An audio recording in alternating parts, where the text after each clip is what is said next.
Oh my goodness! You see, they're all excited after we just listened to Twitter and Ron DeSantis. A couple were sleeping, but they woke up. So welcome to America's Mayor Live, and thank you for all the Twitter people that came over from listening to Ron DeSantis.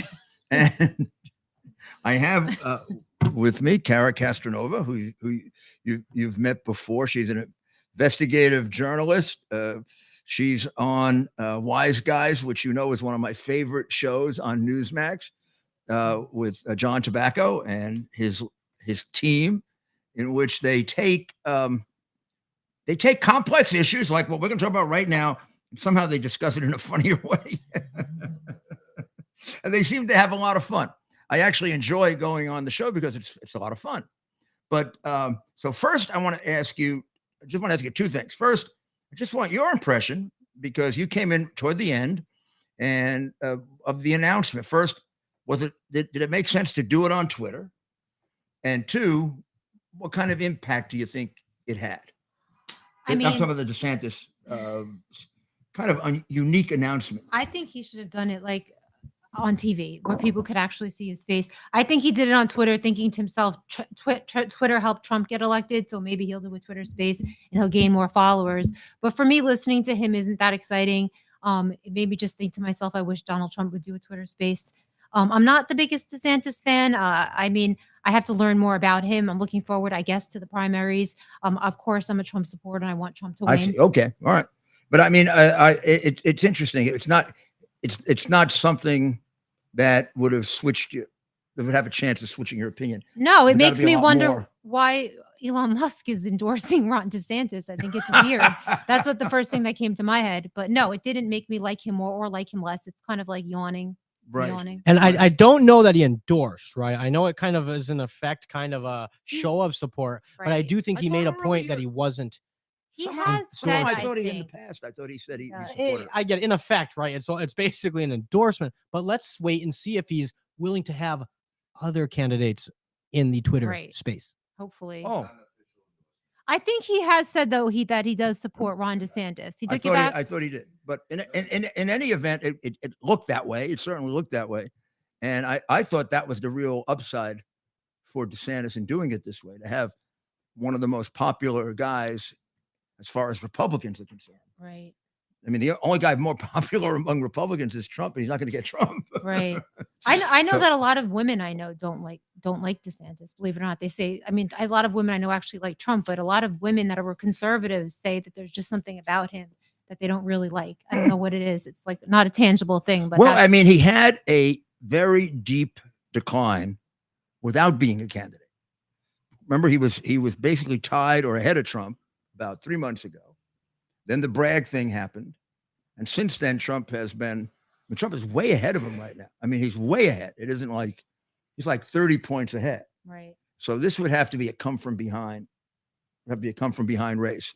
So tell me what's going on with our January 6th people who every story you hear, you wonder how could they possibly have kept these people in prison for the amount of time that they did, for anywhere from trespass to, I don't know. Right. Something that certainly Bragg would let you out of jail for in a minute.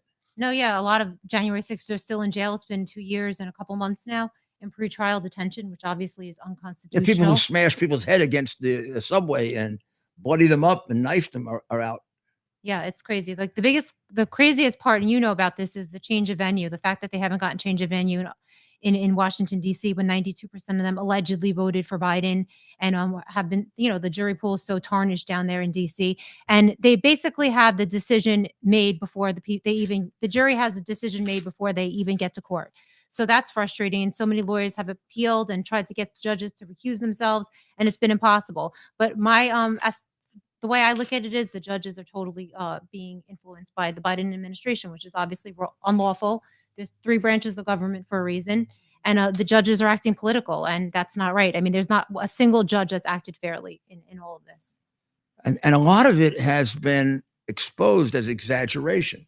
Not that something didn't go wrong and some bad things were done, but it was the way it was presented was false. It was presented with, it was like September 11th. It was like Pearl Harbor. Right. But nobody had a gun. They couldn't find a gun. It looks like they were trying to create guns with the bank, Right. and with social media records. Right. They were asking for anybody that bought a gun in the last 4 or 5 days, give me a record of that. They're dying to find at least a single They gun. haven't. They haven't. People had, tasers on them and maybe a knife. Nobody used them. Nobody pulled out these weapons. People just were carrying them with them. You're not gonna win a revolution with a knife. Right. You're not. I mean, you can't call this an attempt to overthrow the government or an insurrection if they show up with knives and forks and not guns. They're going to take on the United States Marines with. I mean, the United States is a pretty big military force. You want to take it over? I don't know. You kind of show up with a little military might. Right. I mean, it's absurd. When you look at the people, you realize they were either fooled or they acted unwisely and stupidly. And this was not a serious group of people trying to overthrow the government. Yeah, a lot of them are just caught up in the moment. I was there. I saw it. People were caught up in the moment with emotion. There was no pre-planning. There was no insurrection. And the sentencing guidelines too. I mean, with the judges, like the way they're sentencing them to 10 years, 7 years, 5 years for stuff that they would sentence an Antifa person or Black Lives Matter person on the opposite end of the political spectrum, a couple months probation. Well, they basically let all the ones who rioted in 2020 free. Yeah. I mean, they basically, and Kamala Harris helped to pay for their bail. And they killed people and they burned buildings and they did billions of dollars in damage and they just destroyed parts of cities that still aren't back. And all of them, were all of them were in cities with crooked Soros DAs, and they were all let out. Yeah. So today, actually, someone was sentenced. Do you remember the guy that put his feet up on the desk of Nancy Pelosi? Oh my God. He was sentenced to 54 months. And that was the extent of what he did. And it came out in his trial that actually Washington Post reporters were there, New York Times, egging him on like it was a photo shoot. Like, put your feet on the desk. Why don't you pose? What would have happened if he got some of the inside information that Nancy and her husband trade on all the time? Could he used it? I mean, she probably has it in her desk somewhere. Well, I mean, they've made millions trading on inside information where you and I or John would know that better than anybody. We go to jail forever. That's how she became a multimillionaire. Yeah, well, trading on inside information. I mean, because they make an exception for Congress, but it's still pretty damn crooked and unethical. It is. Yeah. No, I mean, he didn't get anything from that. I think I think there was a guy who took a bottle of whiskey, but then it turned out it was actually his own bottle of whiskey. So we didn't take anything out of there, and he sentenced. Probably, I mean, who gave Nancy the whiskey? Did he get anything in return for it? I don't think so. Well, Kara, thank you very, very much. You're welcome. And keep it up. You keep up the good work because we need somebody. I think this is ultimately in the cold light of history going to turn out to be something akin to the Japanese internment during the Second World War. I think so too. Thank you so much. Thank you. Well, let's talk.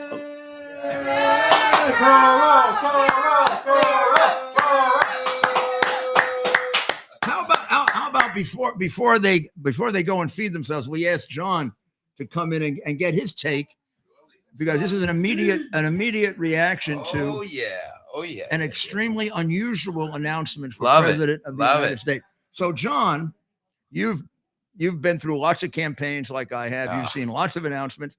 What'd you think of DeSantis' announcement? First of all, no one has been through more campaigns and announcements than you, Mr. Mayor. That's true. I would only but hope to one day have those type of experiences. But I've been through a lot. I'm a wonk. Local races, citywide races. Sure. Helped on some other kind of national races for independent and libertarian type people who I was just trying to help philosophically, ideologically. DeSantis. Being, an Irish Italian kid from Staten Island. What a combination. I feel like when you're going to go out there and tell the country that I want to be the guy that leads this country into a new era, the people should see your eyes. The people should see your face. You should be on a video camera in front of America, letting people see your body language and saying to them, I'm your guy. not on some microphone in some undisclosed place sitting with Elon Musk. To me, I thought it was ham-handed. I thought if this is a major league campaign, this was a minor league launch. Wow. My Yeah. perspective. Well, I mean, they did have technical problems at the beginning, big ones. Not only did they have technical problems, but fortunately for me, my parents taught me to be good in math. Mhm. And when Elon Musk has 150 million followers on Twitter, and Ron DeSantis gets 300,000, that's like 2% of Elon Musk. We had more than that last night. That's what I'm saying. I mean, America's mayor gets 500,000 That's what we got people last night. on your podcast and stuff. But we got campaign activity here. let's do some simple math. 150 million followers Elon Musk has. Like, if Elon Musk says, "Hey, come to my space," Yeah, I was thinking. I was thinking they get 2% of the people even respond to that. To me, it's an indication of people expected more, or people are just not motivated by Ron DeSantis. So I thought they were going to do what we're doing right now. They were going to go live on Twitter, and with Elon sitting here and DeSantis sitting there and announcing. And then you'd get to see him. The other thing that I think you'd pick up pretty easily is those seem like those were staged questions. They were all people that have already worked with not with Elon, with DeSantis. I think maybe there was a question at the end from a reporter from Fox. But basically, they were people who have worked with him and were testimonials to him rather than questions. Yeah, it sure seems that way. And look, in my life, thank God, I've been fortunate enough to work for a few publicly traded companies where there are a lot of regulations around it. You got to have earnings calls. And then on the earnings call, you're supposed to take some questions from research analysts and from shareholders. And I can tell you that when the earnings aren't good, there are certain people who are friendly to the company who go in the front of the key to ask questions because I'm being honest. Hey, listen, this is what happens in America. Sometimes you got to set up some questions that are softballs. And unfortunately, you got to block the people that are the activist investors or the haters. And I think that's what we saw here. This was completely manufactured. And by the way, based on the numbers, it was manufactured very poorly. This whole thing was made in Taiwan. 150,000, what, 200,000 people? I think I saw maxed out 300 and change, maybe 300,000, but it's barely 2% of Elon Musk's complete following. The guy gets more likes on. He called George Soros Magneto, the villain Magneto. I think that Twitter post got like 500,000 likes, and this guy's running for president. I don't know. I think Ron DeSantis is not authentic. I think one of the things that President Trump really struck a chord with Americans and made regular Americans love a billionaire, which is hard, right? Yeah, sure. Blue sure. collar. Yeah, you have so many union people and stuff. They're like, whoa, we're not. Yeah. We can't identify with this guy. He's a billionaire, but people identified him like a guy they knew. Right. You know what I mean? Because he's authentic. And if you ask me, when Ron DeSantis gets up there, to me, he doesn't seem like he's authentic. He feels like he's manufactured. And for me, it was all out the window, Mayor, when I saw his inauguration for his second term. And I knew he was already deferring questions about running for president. And behind him, right at his right hand, was Jeb Bush. And I know he went to Yale. Yeah. And I know he's in the Skull and Bones Society. So that tells me Ron DeSantis is part of the Bush, Cheney, Karl Rove clan. Yeah. And to me, that's not what most Americans are about. Kara just did a poll. Are you excited about Ron DeSantis' presidential launch? Be honest. Are you a fan? 85% of the people said no, and 15% of the people said yes. So early reports on Kara at Kara Cashinova, you can go log your results. But Kara has a lot of Republicans and conservatives following her, and I think the prevailing opinion is going to be Well, that's where it around gets there. to- that's 80% where the- of that's the where the people have primary- not moved. That's where the primary gets decided. So That's right. So we're going to go out in the street. I'm going to send Ted out in the streets now and find somebody who liked it. And we're gonna model this. We're gonna model ourselves after the great Johnny Tobacco and Kara, who, if you've watched Wise Guys, which airs every Saturday, 10 p.m. on Newsmax, And you then will again, see and then again.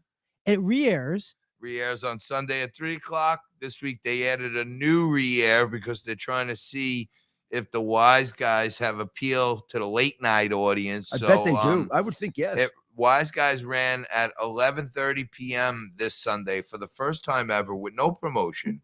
The network didn't even tell me until someone texted me later, "Hey, you're getting another run at 11:30."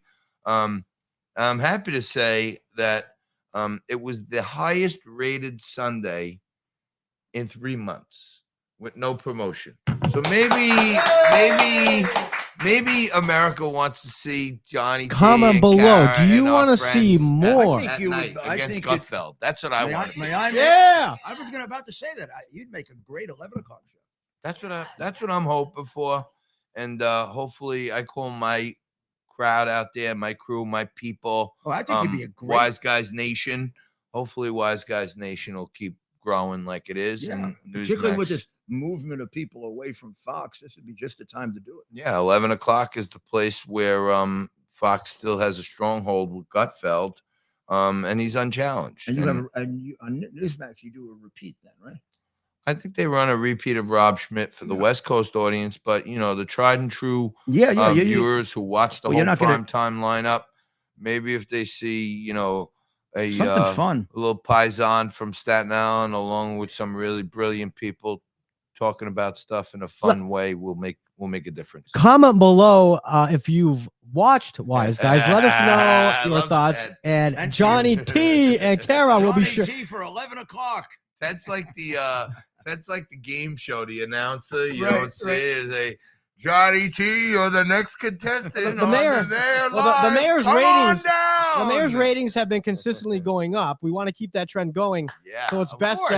that we Of keep my face on this side of the camera, right? We want to keep those ratings going. No. You're too camera shy. I started out in AM radio, and somehow my radio face made it to TV. But You got a Thanks nice for great face, guests. John. You're a good-looking great guy. friends like you and Maria, and And you have by a- the way, when you got a co-host like Kara, okay, who Yeah, no one would think she was a boxer because Well, she's made for television. Yeah, gorgeous, yeah, right? yeah. She jumps through the TV, and at the same time, she's younger than me, she's in better shape than me, she's smarter than me, she's Which more makes you a organized very, than me. intelligent man. Exactly, it makes makes us you a like really- almost like the Odd Couple, No, you're really shrewd. Yeah, exactly. But thank God for her; she keeps me standing up You straight. do pretty well. Yeah, I'm doing it. What a gentleman. Wow. Gentlemen, take notes from Johnny T Yeah, here. yeah, yeah. Johnny That's what you knows gotta what he's do. doing. Johnny knows what he's doing. Hold on, hang on 1 second before we go. Got it all? Well, let me see what else she texted me. What else did you want? Well, thank you, My Johnny. friend. All right, Johnny. Mr. Mayor, thank you so much. I hope our plug for the 11 o'clock show works. I really, love you. I would. And, I need something to watch then because I'm Anytime. having a real hard time ever putting on Fox. Yeah, I'm with you. Ever. Thank you, Johnny. All right, Take care, John. Mayor, thank you so much. Love you. Wasn't he great? And wasn't she great? I'm telling you, we got something. My audience should get behind that. We should get behind that. We should send a campaign to Newsmax and say, tobacco at 11, tobacco at 11. No, but I mean, you gotta, I've always thought that at 11 o'clock at night, you should have a somewhat humorous show, a lighter show. And I think if you try to do the same heavy stuff too late at night, people just aren't going to watch it. That's why I think you did well on Sunday at 11:30. Because people that watch it that hour, look, it's been all day. You've been bombarded with this stuff. You want a little bit more of a light way of looking at it. Well, I know, again, this is a bit of a New York story. And we have a very diverse audience, and by diverse I mean all over the country, not the woke diverse. And the world, Mayor. But I don't know if you people have seen this, but a professor from Hunter College 2 days ago went up to a bunch of kids, and they're kids if you want to look at their faces. I mean, these are young people. She went up to these kids who had an anti-abortion stand where they were giving out literature about the dangers or the mistakes you can make with abortion. Now, they were not demonstrating. They were not yelling. They're not screaming. They weren't causing trouble. They weren't violent in any way. They were just sitting. They were just sitting there. And if you want to look, you can see a little bit of it here. This was in the Post. Can we see that? Yeah, pull it up a little bit. There we go, Mayor. Yep. For our Getter audience, we have some of these online, but for our Getter, we'll hold it up. There you go. I don't know. Can they see that? Getter can see it clear. Yes. So I mean, you can see that it's we're talking about kids, and they do a little editorializing, but she goes up to these kids and she basically says, "What are you doing?" And said, "We're educating," meaning they're educating on their point of view about abortion. Now, remember, in New York, it's pretty damn extreme. You can have an abortion up until about 2 minutes before the baby is born. I mean, 7th month, 8th month, 9th month. And I don't care, whether you agree with me or not, but you're wrong if you do. By that time, you're talking about a baby. And I mean, that's a double homicide in most states. If it's a double homicide, what is it? It's a human being, and they're crushing it. So, I mean, these kids have a right to be passing out literature, seeing if people might agree with that about the extremities of the law in New York, which is sort of horrible. And they were doing nothing. So she says, "You're not educating SHI, you know what? You're not educating, right?" And then she says, this is effing propaganda. She hasn't even looked at it. How does she know it's propaganda? I mean, it's their point of view. Then she says, "Get this SHIT, the F out of here." This is obviously a very articulate professor. And then she says, "You don't even know what this is." And I don't know what she's pointing to there. And then she says, "F this." And she throws all their papers over. That's a professor at a city college. That is a professor at a city college. Now, the next day, the New York Post sends a reporter to question her. He knocks on the door. He says who he is. She opens the door. She closes the door. She opens the door again, and she comes out with a machete. This time with a machete. There's the professor right there. Good picture, yeah. Then she puts the machete right up against his throat. I mean, we're getting close here to attempted murder, aren't we? Yes, sir. What do you think Bragg's going to do with this? What do you think Bragg's going to do with this? You think he's going to prosecute? He's going to ensure justice is served. Give her a She, reward. yeah, He's probably going to prosecute the Post guy for getting her all upset. yeah, or for resisting Look, what was coming. this is her. This was a bad shot. Mayor, you can't this see is- much of it there, but there's a. This is a professor. This is a she was professor at a school. Hunter College fired her, and now you have two sets of charges that are being looked at. But given the crooked DA that we have in New York, the one who prosecuted Trump for no crime and didn't even allege a crime or underlying crime, and also prosecuted Mr. Penny for helping to save lives on a subway. This is a very distorted human being, Bragg, put in there by Soros's millions. And I don't know. There she is. That's a very, very that's the way the picture appeared. Don't worry, it's not you or me. That's the way the picture appeared in the Post. Wow. I blew it up so you could see the size of the machete. We're talking about a real Disturbing. we are talking about a real weapon here. Talk about guns. They can kill people with a machete just as easily as with a gun, particularly when you stick it up against the guy's throat. You think this requires jail time? What do you think? You think she's going to get jail time? How about we? Well, we can't do any. I don't know. We're not sanctioned to do betting, but and it wouldn't be appropriate to do betting. What's the On proper something- word that the lottery uses? What's some language you can use? Something like a sweepstakes, or you can say like a question or a poll. There's ways to do it where you're not poll gambling. as to whether you think she's going to be prosecuted or not. Comment below. Do you think this professor will be prosecuted here in Manhattan? It would be. Well, do you think she should be prosecuted for putting a machete up against a reporter's throat? Imagine if that was a conservative Just with a white supremacist, or just a white, white person or with a cowboy hat. Now we have Hispanic supremacists. Yeah, wasn't that amazing? They were explaining to the mayor, and I heard someone explain to us what it meant to be a Hispanic white Or nationalist. a brown white supremacist. I think. Must be some sort of part of their whole transitioning. Do you know that last year the number of murders attributed to white supremacy was less than 1%. So, and that was announced by our attorney general and by our president as our biggest threat. Now, if they think that's our biggest threat and they're using their resources appropriately, then we're being left undefended, aren't we? Because if you decide that white supremacy is your biggest threat, and really nobody gets killed except a few people, right? But then 15,000 get killed another way. Aren't you leaving those people unprotected by everything you move over toward your priority? Of course you are. And what about all this crap that the FBI does now? That's totally unproductive. I mean, sending 30 FBI agents to arrest a guy for trespass. Maybe those 30 FBI agents could be doing something about fentanyl, huh? Oh, but no, it's okay if Americans die as long as they go after white supremacists. And reverse that role here. Reverse that role, and they're going to be asking for capital punishment. Can't be that way. We can't let our country remain this way too long, or it'll become this way permanently. Then we will no longer have a country of laws.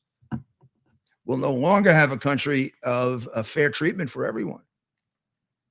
We'll no longer have a country that's a true shining city on a hill. Boy, they have taken the shine off. Certainly Biden has. Now, I think he's completely lost it. I really do. I really think the guy's mind is shot, and he vaguely knows what he's doing, and it's becoming really embarrassing that every day a new crime is revealed by him and his family, and nothing is done about it. Other people are prosecuted, other people are persecuted, and they are scot-free. They're trying to work up some ridiculous case in the District of Columbia and Georgia against Trump. They're straining, and they've got crimes that are proved by documents, pictures, recordings, text messages, bank records, government records, maybe 20 or 30 of them by the Biden boys. And they don't do anything about it. A country like that, that's why this election is so important. And that's why I worry about DeSantis's entry into the race, because he's had a tendency to go negative. And you say, well, Trump goes negative too, but Trump looks like he's going to be the candidate if you look at the polls, right? So I think Ron has to say to himself, what's more important, my ambition of the country? And he's got to prefer Trump to Biden. He has to. If he doesn't, then he's just a phony, right? And I don't think he is. So I don't understand what he's doing. He's behind by 20 to 30 points. He's really not a compelling candidate. He wasn't. I campaigned with him when he was almost lost. And you heard him. You heard him tonight. I mean, that was a kind of a wonkish sort of talk that would have been really good for a political science class. That's not a candidate who's going to shake up the electorate that seems to have its mind made up on the Republican side. But I guess we'll see. I just think it's a waste of tremendous time and effort and money, and it's got to be put into our getting ourselves all together so we don't make a mistake and have Biden again, or we're not prepared for what they're going to do to us this time. Look what they did to us last time. And remember, the Durham report creates no real accountability for what the Democrats did. So why wouldn't they do it again? If they do it again and win, nobody's going to prosecute them. Nobody prosecuted him this time. And Durham, was from the other administration. It's outrageous that he didn't recommend any prosecutions. It's outrageous that he waited that long to put it out and didn't put it out before the 2020 election. You go look at that carefully, and about 80% of that was known and could have been put out before the 2020 election. And then, of course, equally outrageous is that Barr sat on the hard drive. Well, I don't know if he sat on it. If he sat on it, might have been hard to recreate. But well, Mayor, should we take our commercial and hear from our friends, Kirk Elliott, PhD? I think we should listen to Kirk, and I think you should listen to Kirk, because I think Kirk has got something very valuable for you.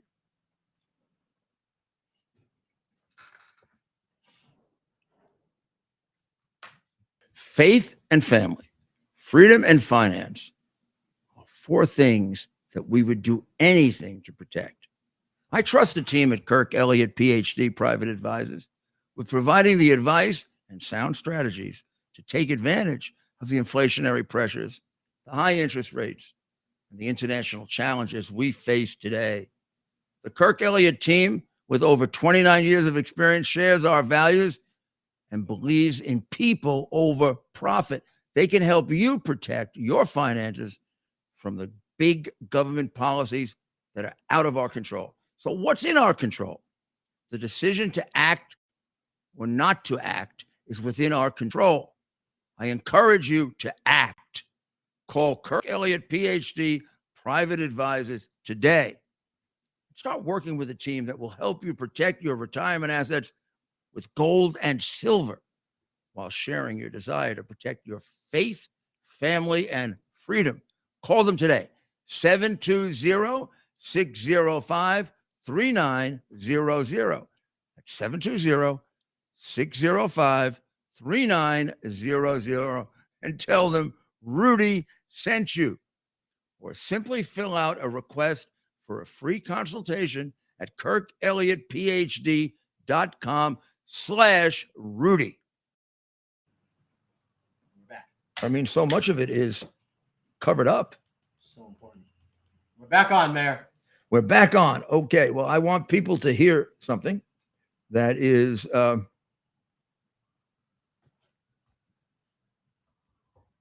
my goodness. Need help. Sign in. They want me to sign in. Well, we're not going to be able to do that.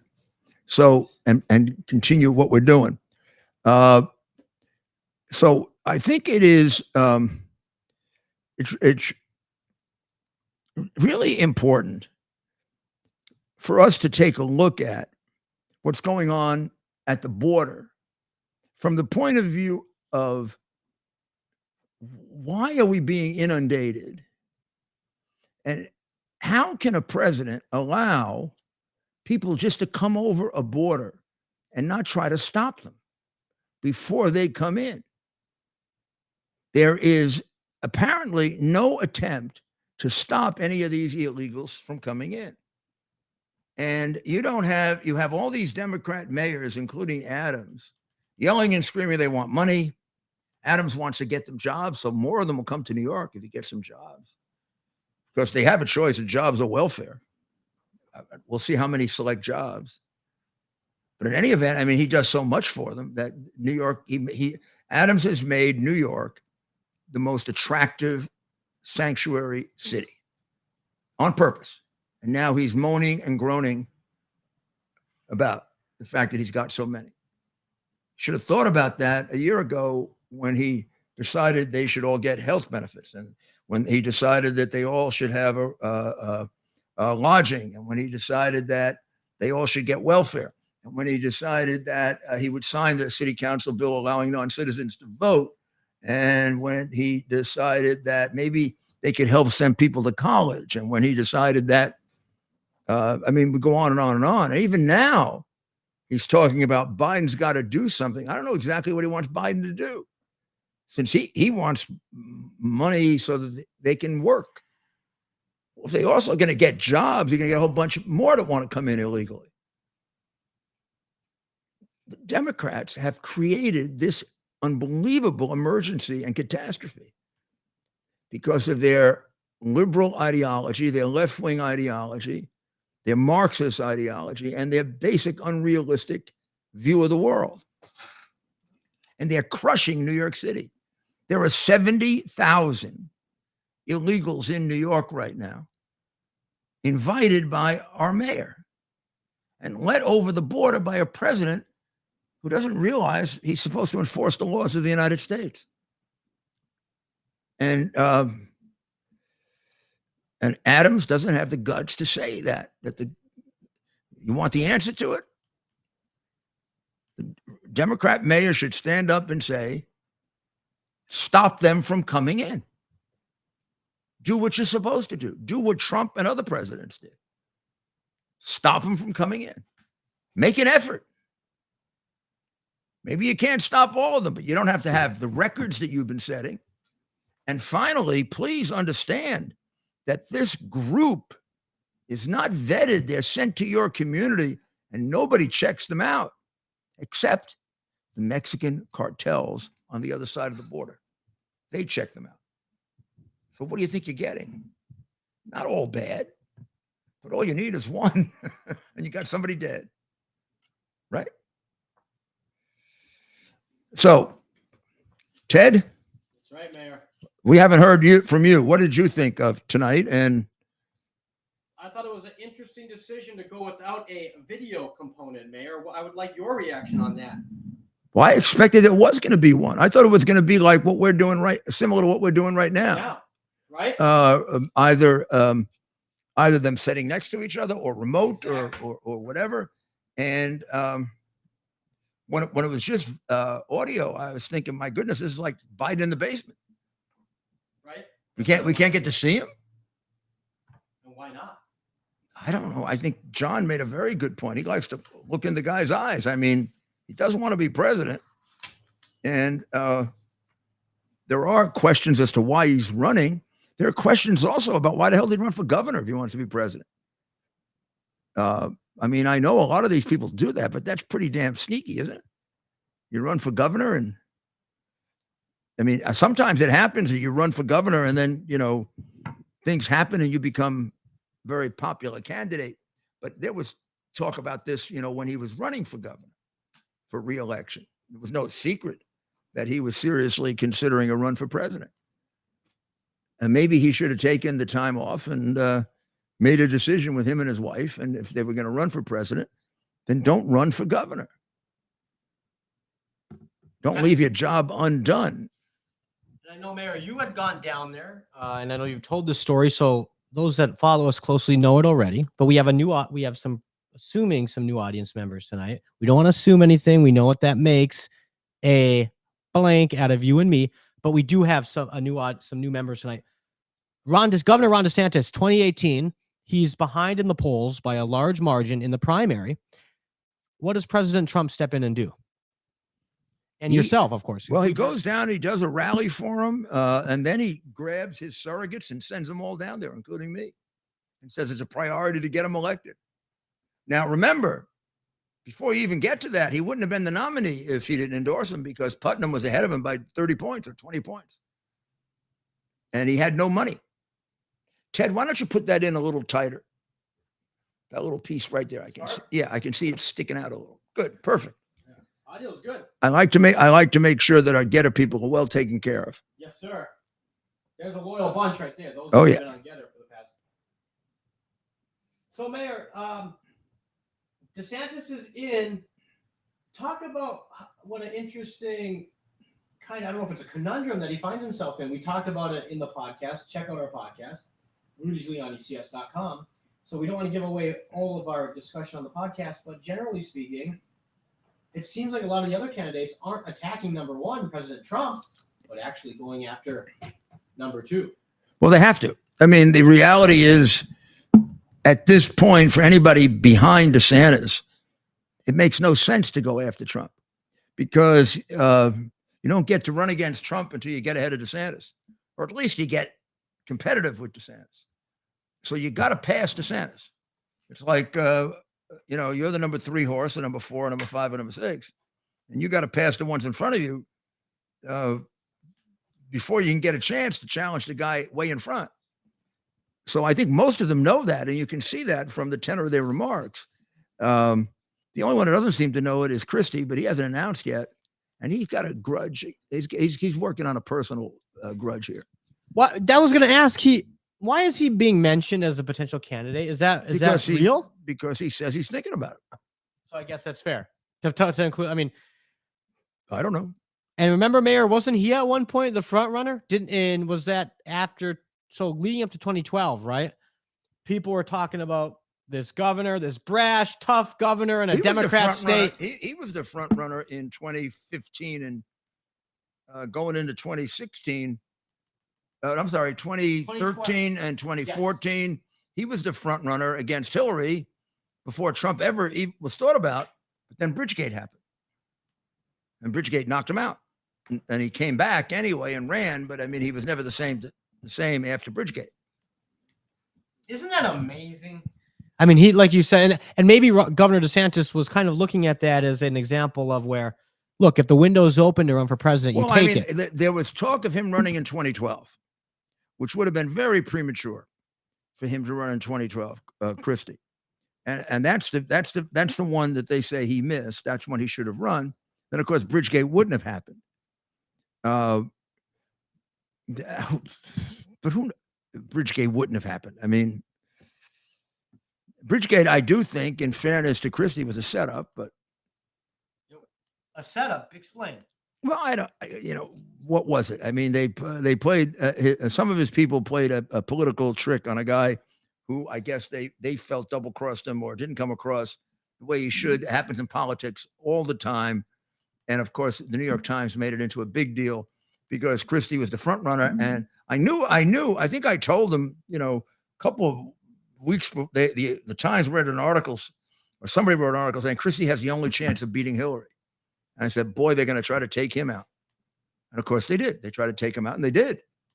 And that's what they tried with Trump, and they couldn't do it. I mean, that's right, Mayor. They tried. Bridgegate was an grossly exaggerated problem into a criminal case that other people suffered from. But in order to stop Christie, who at the time looked like the only candidate who could beat Hillary, and Trump wasn't even on the horizon then. Nobody was even thinking about Trump. Let's take some questions before we go to the phone lines. Let's go to the chat room. We have some questions here. One question we're being asked, Mayor, what do you like about doing this show on your own on social media? Why are you doing it this way? I guess is basically what they're asking. Well, how else would I do it? What do you like about it? I think I don't think I think they're asking. What do I like? I like communicating with people, and I like why live, I think is their question. Doing the live stream, as opposed to posting a podcast, for example. Well, I think it has more validity live and more excitement, and part of the discussion. I do a podcast twice a week that's prepared, and it's like writing a column for a newspaper. I love that. Yeah, but this is more interactive. We do take anywhere from 2 to 6 or 7 questions. We're going to set up another question and answer period for people who subscribe, and so that if they can't get through here or on WABCRadio.com, which they can do anywhere at any time between 3 and 4 weekdays and 10 and 11 on Sundays, we're going to set up a and have set up, we've already have some subscribers on Twitter who will be able to we'll add an additional hour of calls so that you get a chance to, get your call in. And then we're also going to have special programming there in which we go further into some issues with people that we feel, are more committed, but and how things happen behind the scenes and how things happen behind the scenes in politics. So I'd suggest, going to Twitter and subscribing. I think it'd be a good time to get on board. We're just starting. And also it'd be a good time to help shape it, because I'd love to get your recommendations as to what you'd like us to do on there. This is all an attempt to have a really big functioning enterprise by the time we go into 2024, so that we don't get double crossed again by the media, so that we have our way of communicating. If there is another hard drive that comes out, to get it to you. I mean, I did get it to you as best I could, and we got to about 50% of the American people. But I want to get to 100%. It's a way of assuring that what happened in 2020 doesn't happen again. And to do that, we need your help. And if you subscribe, we can produce extra content and we can grow this together to something big or something that makes a difference, which is what we all want to do, I think. That's right, Mayor. Another question. Do you think after tonight, does this solidify DeSantis' position in second, or is this only going to encourage others to throw their hat in the ring? Or I guess we could give it a third option here, just too early to say. I don't think DeSantis would keep anybody out. I think Trump's lead would keep you out. I mean, Chris Christie is still deciding, right? That's right. I don't think Chris Christie will stay out because of DeSantis. I think Chris Christie will stay out because, Trump is at 58%, and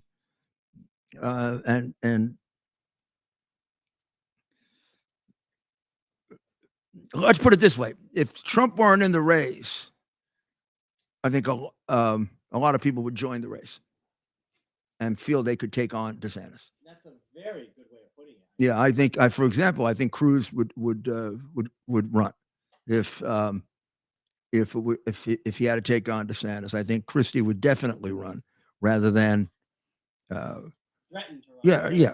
Well, I'm not saying he's afraid. I wouldn't accuse Chris ever of being a coward. He's not, but he's realistic. He's realistic, and you come in a little late into a situation like this, and you're at 5%, and the other guy's at 60%. And there are a whole bunch of people in between you and him. It's tough. It is tough. Do you think Vice President Pence is going to get in the race? I don't think so. I mean, realistically, he has no chance. I think there's also, I think there are people that are also figure if they get in the race, they position themselves, if God forbid something should happen to Trump. If Trump were to falter, or I don't think any Republican that is sensible thinks that these threatened prosecutions are going to get him out. In fact, it looks like the more they happen, the stronger he gets, because more people rally around them, and because these cases don't hold to scrutiny. They're not really cases. When you scrutinize them, they're created, and that's why they're taking so long to put together. Now, particularly the one in Georgia. I mean, that's not a real case. That was a legitimate conversation with the attorney general, who, by the way, happened to have had in his desk a report done by people for him that he suppressed, that brought up all kinds of irregularities in the election that he said was fairly conducted and perfect.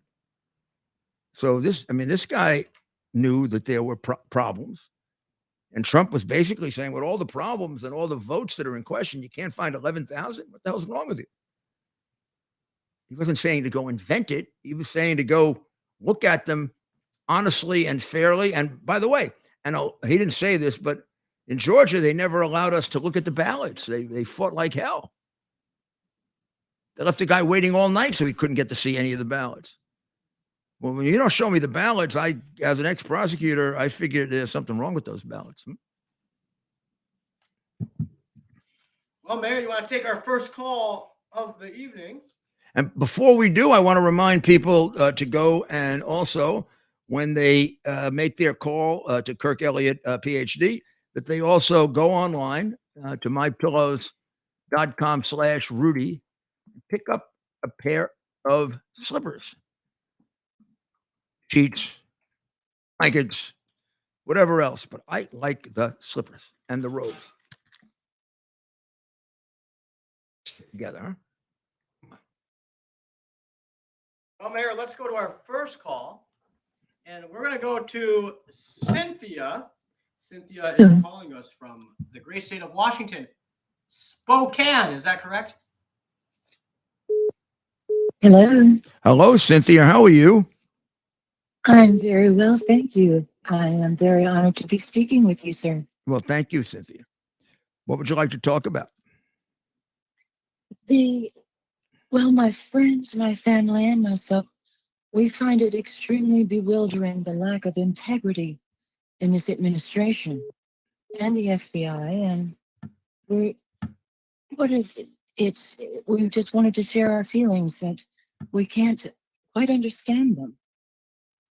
Why would anyone would not want to better America?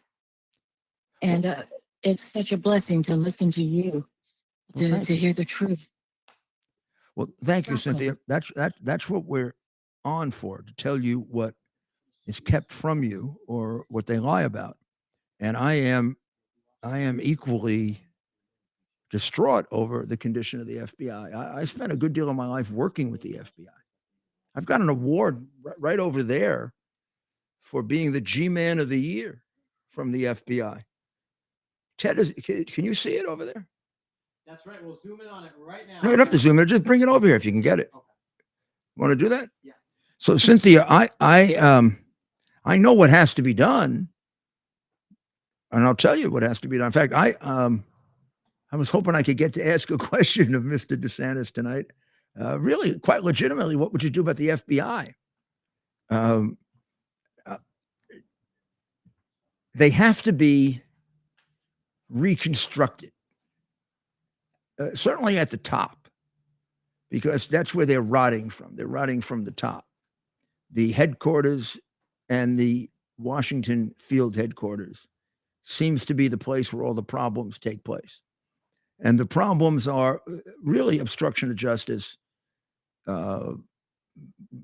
prosecuting and pursuing innocent people, and then using excessive fascist-like tactics in order to accomplish their goals, which you heard from the FBI whistleblowers. So this is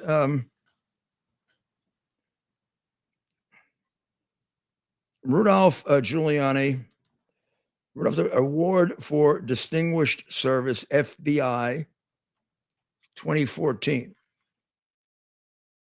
There's the back of it. Yep. What does it say again? It says W. Giuliani Award for Distinguished Service, FBI AA, it's the Retired Agents Association, 2014. There's the FBI agent that looks like the FBI agent like in the 1920s during Prohibition, right? Elliot Ness type, right? Used to be compared to Elliot Ness when I was going after the mafia. Oh, Mayor. No, let's correct something. You're not used to be compared to Right. Elliot Ness. You are still compared. And I hear it. To be honest, that's why I know who Elliot Ness even is. Oh, well, I knew Elliot Ness because it was part of a terrific radio show, a television show. So that's it right there. And I'm very proud of that. I am very, very proud of that. I mean, not a lot of people have that. And I have it because of not like Obama got the Nobel Peace Prize before he was even president and then created wars.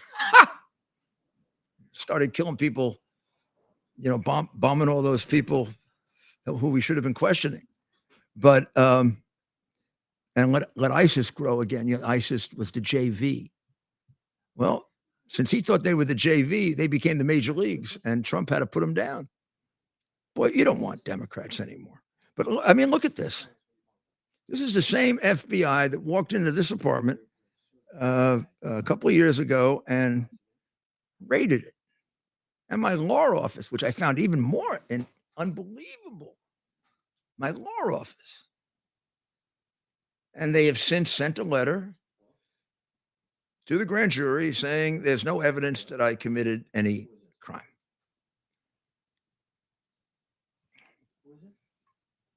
They really think I was going to commit a crime.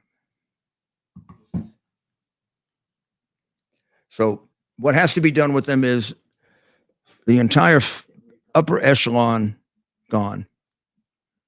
New hierarchy. Washington field office reassigned or gone, whatever is appropriate. All new people. And then a set of guidelines that gets them back to what they used to be, which was the premier law enforcement or federal law enforcement organization. They certainly are not that now. Certainly not at the headquarters level.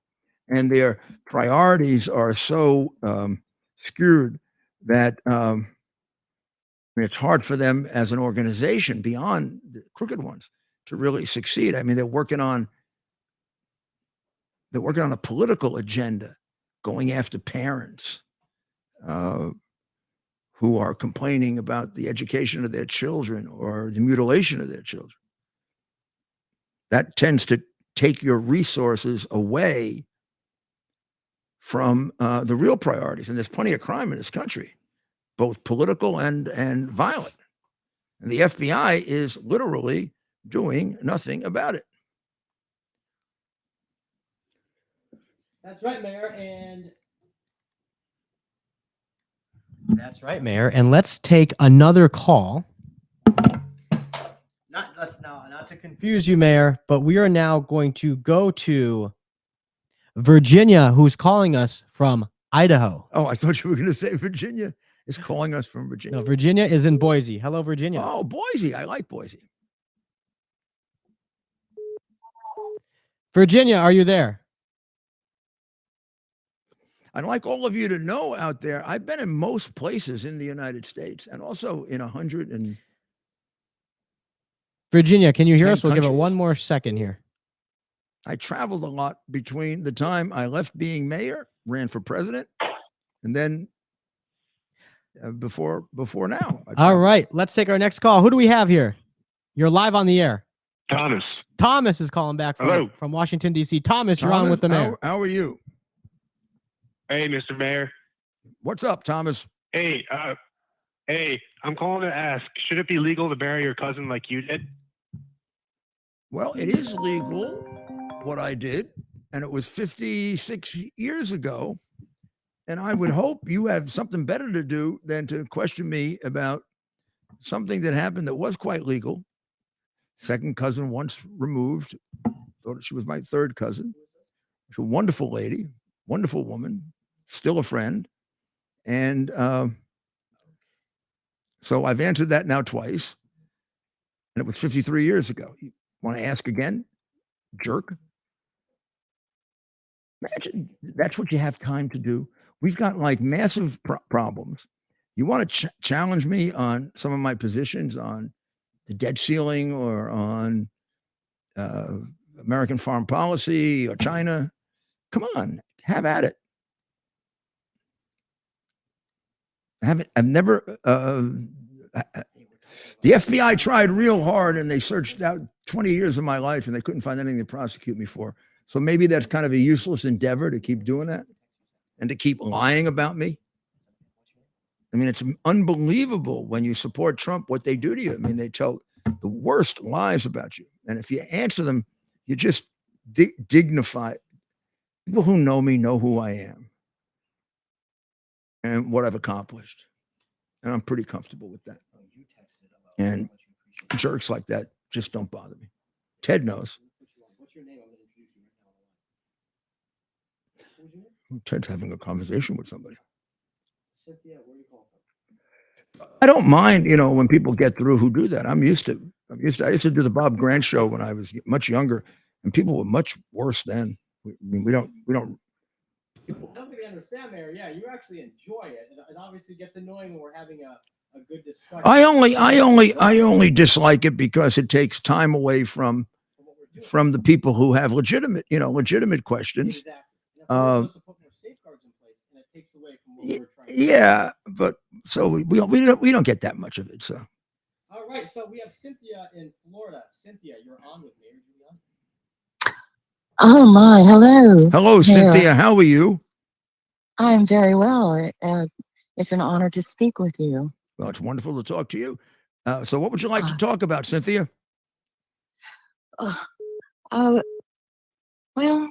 I find it difficult. Everything that is happening, it's hard to understand. With President Trump, and he's our president, in my opinion. And you will always be the mayor of New York. That's a given. And I wish I could find the show. I can't seem to find you, and I would love to know the topics tonight. You can't. You're on the show. I know I'm on the show. I can't find you. I've lost you somehow. What platform do you usually catch us on? Do you have a Twitter? Yes, I do. Well, tell her But how to it get won't me come on up. Twitter. Are you on? Yes, tell me how to get to the show. Yes, so you can. We're pushing people to Twitter right now. Tune in. Go to the mayor's Twitter account, and you'll see it live every night. So what does she have to put in, Ted? You just have to put in twitter.com/Rudy W. Giuliani. It'll take you to his Twitter page, and we're on live now. How about I send you a link? Oh, that would be wonderful. Okay. The show came up and then it disappeared. Okay. Well, I'll send you a link so you can watch us live. Wonderful. Thank you so much. I haven't missed a show. This is the first one I've missed. Oh, well, we got to make sure we give it to you. Oh, I'll no, send no. you a We'll link get, now. we'll And get, thank you for your kind yep. message. And thank you. We really appreciate it. That was very nice. Did you send her a link? I'm sending her the link now, and she's been so good to us, and she texts me once in a while, so we wanted to go to her to make sure we get that in there. We're officially in soccer time, Mayor. Well, did we make sure we gave her her link? I'm going to get that the link. And do we? So we're in soccer time, and tonight's been a long night because it started with DeSantis putting. I don't want to be too sarcastic, but I just, I'm so used to energetic type candidates that, and I don't want to say low energy or anything like that because of my poor friend Bush, who I don't know, he's probably not my friend anymore, but they always liked Jeb Bush. But well, if he's not your friend anymore, that says a lot more I don't know. about him. I'm not saying you're saying that, Mayor, but anyone I don't know. I haven't talked to him, so I don't know if he is or he isn't my friend. Very defensive. But I like him, and I still respect President Bush, who I believe really acted in a way that was heroic right after September 11, particularly in going after the people in Afghanistan, who I believe would have come in and attacked us again. As to the way in which they've dealt with the Trump situation, I'm not happy about that. On the other hand, he was pretty aggressive with regard to them. So, I understand politics and I understand the bitterness that it creates, but I really do think we're at a stage in this country where there's much more at stake than me or Trump or Bush or DeSantis, or it's whether we're going to remain a socialist, fascist type country, which some people might consider communist, and keep going in that direction toward a one world government, wiping out American nationalism, which we're doing every day. And if you think I'm making that up, that's Soros's plan, which he's talked about, getting rid of American nationalism. And you can see it, how it's playing out. You can see why his investments of millions are toward that purpose. Make the cities chaotic. Make sure the economy is in terrible shape. Create distrust. Government.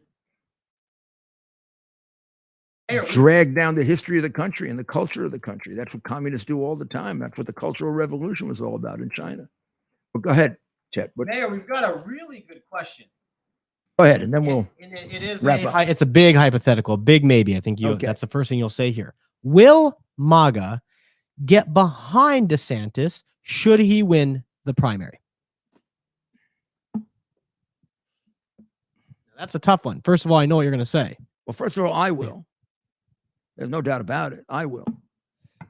Even if I'm angry at him, I will, because there's no question he's a lot better than Biden, and I guess that isn't much of a compliment. But I mean, it's not even close. First of all, the man has a sane mind, whereas the other one is has a deteriorating brain that could go out at any time. Second, as far as I know, Ron DeSantis is an honest man, and Joe Biden is a big thief. And finally, Ron DeSantis is an intelligent man, and Joe Biden is one of the stupidest people I've ever known. So, I mean, of course, I'm going to do everything I can to make sure that the Republican candidate is elected. I think it's more important now than it's ever been. One of the reasons I wish he didn't run is I don't want to improve Biden's chances. I don't think his argument that he had a couple of months ago works anymore, which is he's the only one who can beat Biden, because Trump now beats Biden by more than DeSantis does when DeSantis beats Biden. So there are situations where Trump wins and Biden doesn't. There are situations where they both win, but Trump wins by more.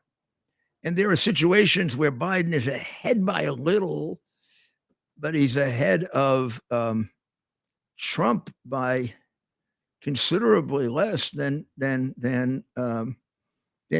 I mean, his campaign started way back when that was different, but he's not switched his narrative. So you better take a look at the polls, because they're very different now than they were 3 or 4 months ago.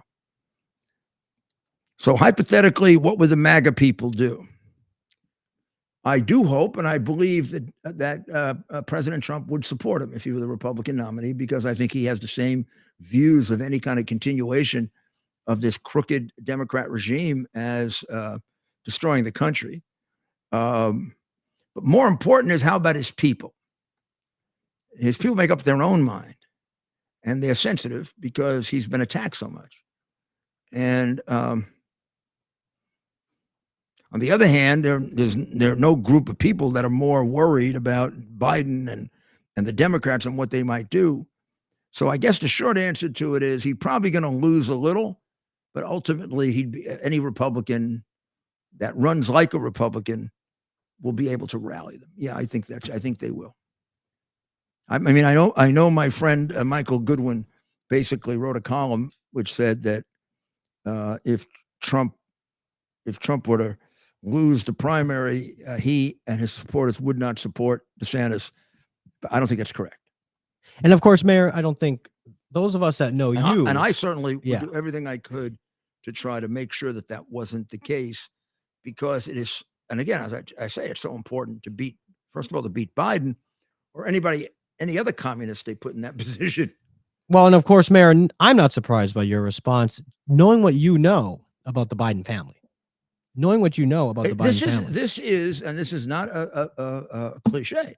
This is bigger than Trump. It's bigger than DeSantis. It's bigger than me. It's bigger than you. This is about whether we're going to be able to pass our country on to our children better than it was handed to us, or basically destroyed. They are, if they haven't destroyed our country already, they certainly have gone a long way. And there are certain institutions they've completely, look what they've done to the FBI, the CIA. Look what they're doing to the military. Look at all the people dead in Ukraine that wouldn't be dead if Trump had been president. That never would have happened. So that's right, man. Yeah, this is about as important an election as you're going to get, and therefore all personal ambitions and have to be put aside in favor of just taking care of our country. Probably that should always be the case, but sometimes it's more important than others. Sometimes you get a race and it's not too different which candidate wins. That's right. Not so much anymore. That used to be more the case when the parties were closer together and able to talk to each other. So Ted, what else we got? And then we'll well, the chat room's full. We got a lot of people. We hit over 100,000 again tonight on Twitter alone. So we may have to update our new average. We're getting a lot of comments, a very lively chat room, a lot of support for President Trump. Interestingly enough, I've seen a lot of criticism towards DeSantis, but not all. You do see within the comments across social media tonight, Mayor, some support for Mr. DeSantis. Okay, like what? Give me something. I won't. That's a good one to bring up right now. I, for one, won't vote If if Trump loses because, this guy's basically saying, I, for one, won't vote if Trump has the primary stolen. The country will be over. So he is suggesting here, and this is something That you Trump see in might some polls, that Governor DeSantis, this is not what I'm saying. This is kind of the thinking behind some of the MAGA movement. Governor DeSantis is working closely with what they consider the permanent Washington political establishment. And this group of people in Washington, they'll accept, obviously, Joe Biden, but they'll also accept someone like Ron DeSantis. So the idea here is that this person's suggesting is that DeSantis will work with the same people that often work with Democrats, right? The Uniparty, to steal it from Trump. Now, I'm not saying this is the case, but that is the line of thinking among some. I don't see any evidence of that. And if I did, I would be the first one to say it. And I think our audience, and I think our audience knows that about the mayor. I think we have to stick with fact, because there are plenty of them and plenty of good reasons why Trump should be nominated and not DeSantis, not the least of which is he's already done the job. And we can count on the fact that he can do it. Whereas with Ron DeSantis, good governor or not, we never know what kind of president he's going to be. Josh says Trump 2024. We need a seasoned president, not a newbie, which is something the mayor's pointed out. Yeah. Oh, yeah. And also, I do have an instinct that there's something wrong with a guy that's as disloyal as DeSantis has been to the guy who made him governor. I stand with Giuliani and Trump. And he also has to know how the guy was persecuted when he was in office. He was in the Congress and he was on our side. So he knows that the guy has been it's been like Job, the book of Job. Hillary. All right. We'll address this now. Someone in our comment, we've gotten two now, claim that Hillary Clinton supports DeSantis. I can't see that being the case. Now, I could see her saying, well, I don't even think she'd say I'd take her over Trump right now, because that would be bad politics. She probably supports DeSantis out of hatred of Trump. Ah, okay. Yeah, I mean, from her point of view, she wants Trump out. So if DeSantis can get him out, great. I don't think that doesn't mean she's going to support DeSantis over Biden or a Democrat. It means she supports him right now and would like to see him win the Republican primary, because her nemesis would then be gone. And what do you think of that before we go, Mayor, that line of thinking? And we've seen it a lot in the chats tonight. The idea that DeSantis, and I actually disagree with this objectively, not it's not about who I'm supporting or not supporting, right? Mayor, I'd like your reaction to this line of thinking that, and it's an argument from the DeSantis camp, we can beat Biden, Trump cannot beat Biden. I, on the other hand, feel Trump was so close, right? And a lot of questions in some of those states. He was right. He was very close. And now people are able to see 4 years of the Biden presidency. Geez. I don't know that that's true. What are your thoughts? I agree with you. And unfortunately, the objective, as objective as polls are, but the vast majority of polls, if not all of them, show that Trump does better against Biden than DeSantis. As I said, that was an argument that worked about 3 or 4 months ago when he was first conceiving whether to run or not. And it does betray a weakness that happens in campaigns when they're not good. They don't flexibly move to where we are right now. And they generally tend to run on something they decided on 3 months earlier. Right now, that argument, which worked to some extent 3 months ago, sounds silly when Trump is ahead of Biden by more than DeSantis is, and in some cases considerably more. There's nothing that indicates that DeSantis would be a better candidate against Biden. Everything indicates that Trump would be, from the point of view of polls, and polls are never really particularly favorable to Trump. I'd always figure, and it works out, there's at least a 3 or 4 point gap there, because a lot of people say things like, he's not a nice person. I don't want my children to see. Da, da, da, da. So some people that vote for Trump don't like to tell you. I had a man in 2016 that told me that he was afraid to tell his wife that he voted for Trump. Gee, you're really a coward, aren't you? That's funny. I guess I distracted there, I but guess that's I've- funny, Mayor. That's a good one. I guess I figured out who runs that household.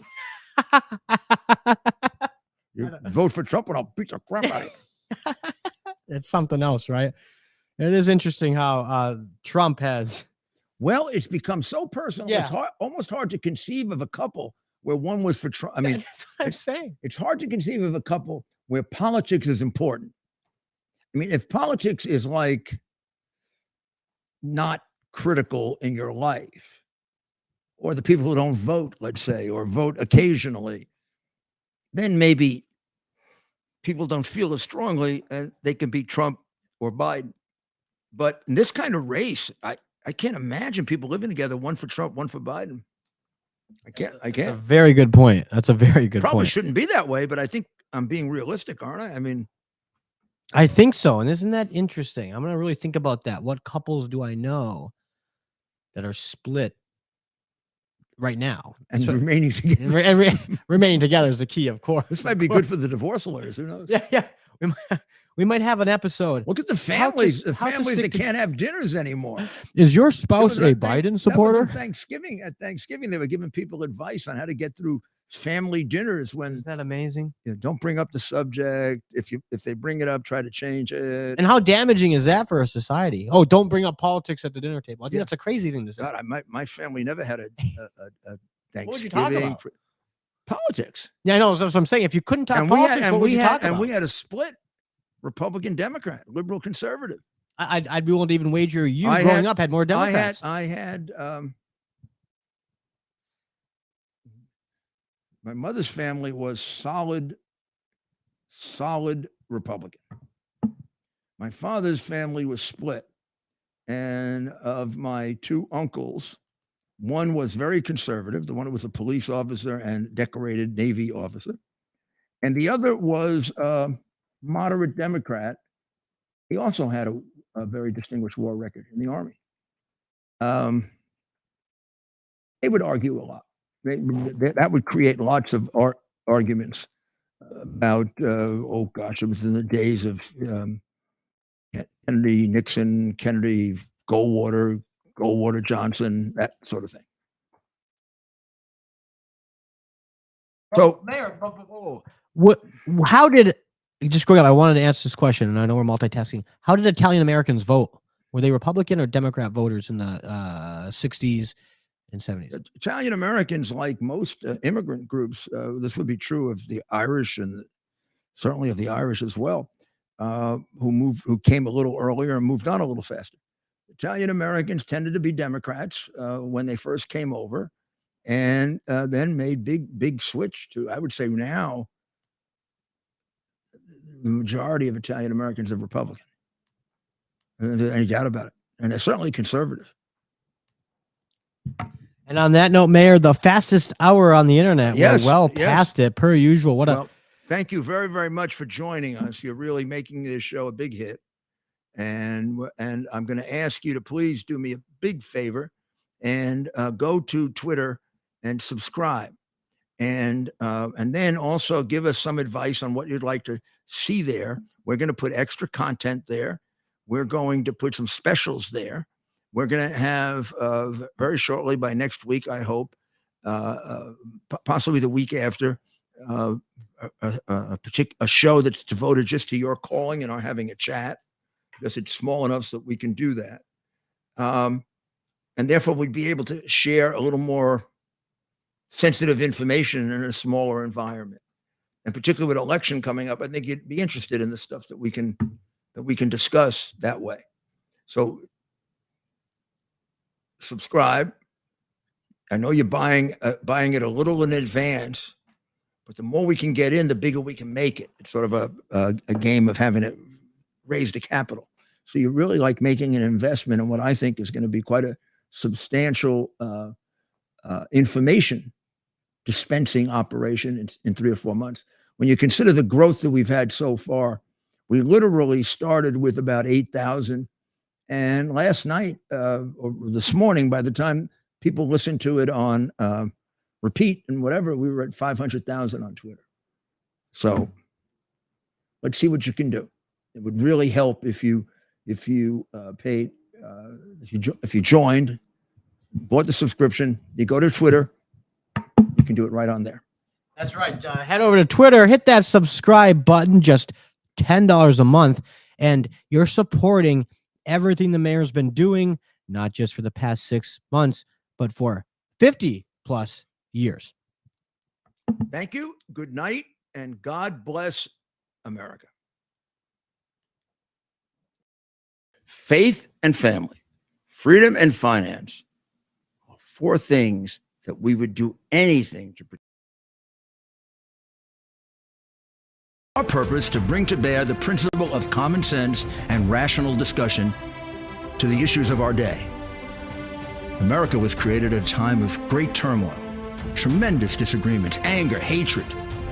There was a book written in 1776 that guided much of the discipline of thinking that brought to us the discovery of our freedoms, of our God-given freedoms.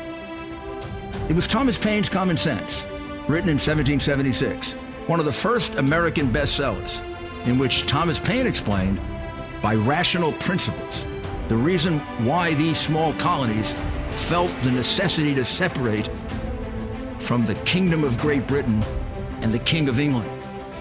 He explained their inherent desire for liberty, for freedom, freedom of religion, freedom of speech, the ability to select the people who govern them. And he explained it in ways that were understandable to all the people, not just the elite. Because the desire for freedom is universal. The desire for freedom adheres in the human mind, and it is part of the human soul. This is exactly the time we should consult our history. Look at what we've done in the past and see if we can't use it to help us now. We understand that our founders created the greatest country in the history of the world, the greatest democracy, the freest country, a country that has taken more people out of poverty than any country ever. All of us are so fortunate to be Americans. But a great deal of the reason for America's constant ability to self-improve is because we're able to reason, we're able to talk, we're able to analyze. We are able to apply our God-given common sense.